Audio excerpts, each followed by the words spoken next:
You found it. Your home for the best content on your favorite team, the Fighting Tigers of LSU. Do us a favor. Subscribe to the channel. Leave your comments below. Be sure to smash that like button.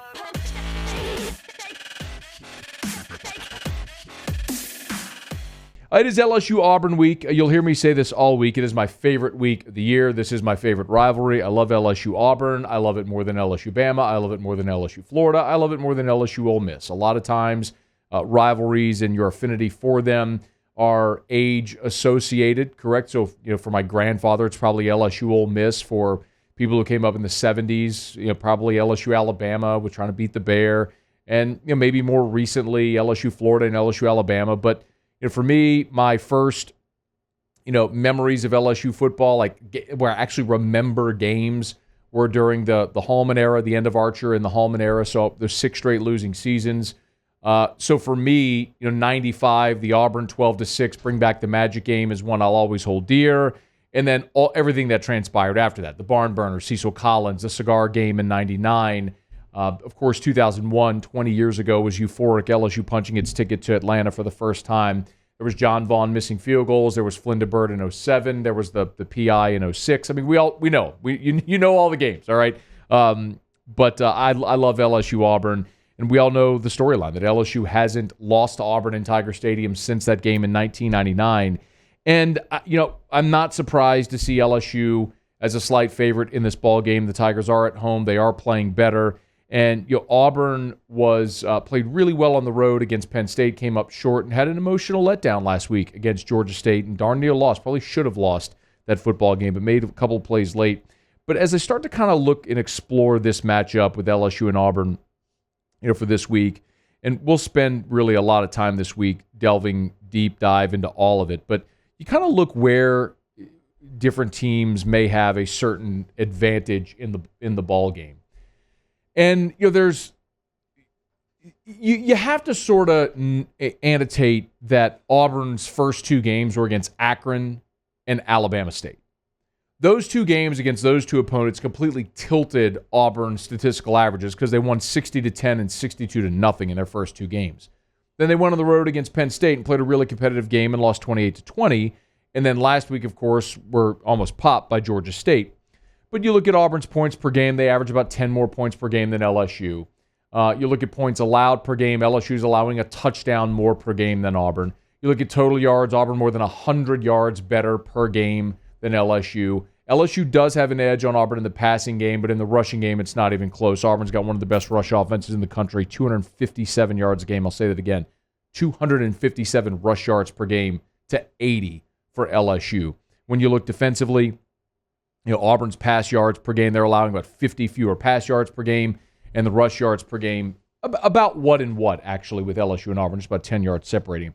There's really nowhere statistically other than passing offense where LSU has a statistical advantage. But the point that you have to keep in mind is when you're dealing with a sample size just 4 games into the season, and 2 of those games for Auburn were just landslide wins over awful teams, yes, you could absolutely say the schedules are somewhat mirrored because LSU played UCLA on the road, Auburn played Penn State on the road. LSU played an FCS opponent and a Group of 5 opponent, same thing for Auburn. So you have seen some similarities therein. Actually, LSU's probably played a tougher schedule since they played UCLA and Mississippi State, where Auburn's only real tough game has been on the road at Penn State. But I look at Auburn, and look, their pass offense is probably inflated because of the 2 teams, or their pass defense, rather, is probably inflated because of the 2 teams they played at the beginning. Akron only threw it for 191, and Arkansas State only threw it for 130. The big difference, which we're going to get to and talk about all week, of course, is the line of scrimmage. Because that's where Auburn has been dominant on both sides of the ball. Auburn is running it right now for 257 yards a game, and their rush defense is allowing fewer than 100 rush yards per game. Auburn has been dominant on both lines of scrimmage, and that's really where we are going to have to circle, asterisk. And you can even look, if you just want to look at the 1-game sample of going on the road at Penn State. At Penn State, Auburn averaged 4.6 yards per carry. Auburn had more first downs. They won time of possession.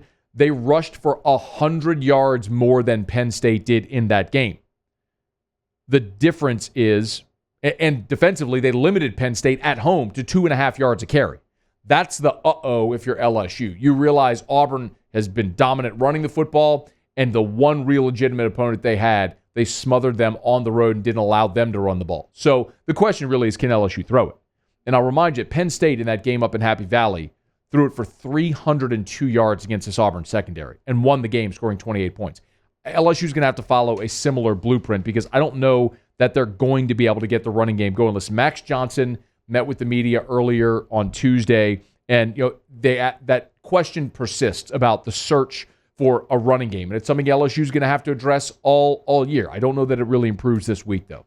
Yeah, I think it's just trying to open up our formations to get a 5-man or 6-man box and throw RPOs, or it's whether, just to get maybe some different formations to get leverage on the defensive linemen or to get them in certain techniques. If it's an over-under front, I think Coach Peets has done a great job of, kind of getting them in the right spots for our linemen to do, their work. And I think last week kind of showed a little bit more of what we can do in the run game. The creativity has been key. The results have not been what we're accustomed to. And I don't know that that's going to happen at any point this year. I don't know that you're going to see LSU consistently rushing for 120, 150 yards a game. That's just not what this offense is going to be. But can they get yards in the rush game when they need them, when they need to be somewhat more versatile? That's kind of the big question that we're going to see. Ed Ingram also was asked about focusing on in the running game. We've been focusing on just everybody being on the same page. As long as we, like our coach says all the time, we're one block away from, busting a big touchdown run or busting for a big, large amount of yards. So we're always one block away. So we just got to keep working. That's not exactly true. You're not exactly just one block away. But they could very well have Cam Wire back this week, which would make this offense a little more whole. But I'm going to maintain that if you don't have a dominant rushing attack and you don't have a dominant offensive line, then you need guys, running backs, that can make yards after contact and make guys miss. That's why if they're able to get John Emery or Trey Bradford eligible, it could, not saying it will, definitively, could make LSU more dynamic in the running game. And the flip side of it is LSU's defensive front seven has a massive, massive challenge this week with Tank Bigsby and Sean Shivers and all those running backs from Auburn, how good they are. LSU is going to have to be good in the defensive front seven. Damone Clark, who's the reigning SEC Defensive Player of the Week, 15 tackles this past week. This is a big boy SEC game trying to control this Auburn running game. They run a lot of duo, split zone, counter. They do things like that, but, so that's the main three runs that they do a lot. But, our coach is doing a great job prepping us for it. And, we're ready to take on the challenge. I'll be curious to see if this is a Damone Clark, Micah Baskerville game exclusively, because this really feels like a Baskerville Bug Strong type game where when you're caught up in the wash and you need physical between the tackles, linebackers, this feels like the type of game that Baskerville and Bug Strong is made for them. Damone Clark's been awesome. How does he perform in a game like this where the responsibility is a little different than what you faced last week with Mike Leach spreading things out and having linebackers run sideline to sideline? A very, very different challenge this week with Auburn coming in. Hey, thanks so much for watching. Please leave your comments. I love to interact. And be sure to hit the red subscribe button below.